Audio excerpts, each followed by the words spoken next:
La vie de Jésus racontée par Matthieu, chapitre 1. Tableau généalogique de Jésus-Christ, de la descendance de David et d'Abraham.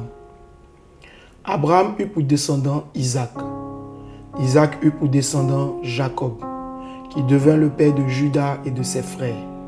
Par Tamar, Juda eut pour descendant Pérez et Zéra.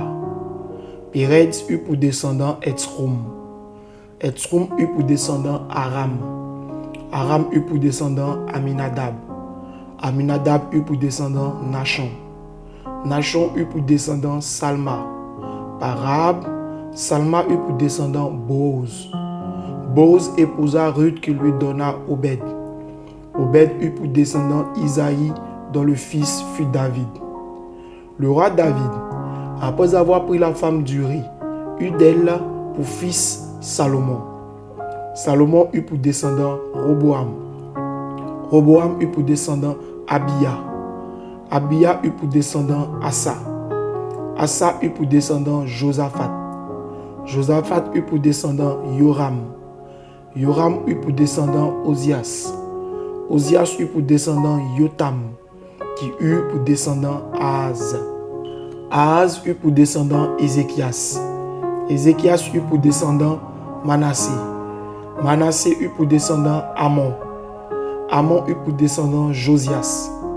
Au temps de la déportation à Babylone, Josias eut pour descendant Yekonia et ses frères. Après la déportation à Babylone, Yekonia eut pour descendant Shealtiel. Shealtiel eut pour descendant Zorobabel. Zorobabel eut pour descendant Abiyud. Abiyud eut pour descendant Eliakim. Eliakim eut pour descendant Azor. Azor eut pour descendant Sadok. Sadok eut pour descendant Haïm. Haïm eut pour descendant Eliud. Eliud eut pour descendant Éléazar. Éléazar eut pour descendant Matan. Matan eut pour descendant Jacob. Jacob eut pour descendant Joseph, l'époux de Marie qui donna naissance à Jésus appelé le Christ. Il y eut donc en tout 14 générations d'Abraham à David, 14 autres de David jusqu'à la déportation à Babylone et finalement 14 encore depuis cette déportation jusqu'au Christ. Voici dans quelles circonstances Jésus-Christ vint au monde. Marie, sa mère, étant fiancée à Joseph, se trouva enceinte par la puissance du Saint-Esprit avant qu'il n'ait eu de relation conjugale.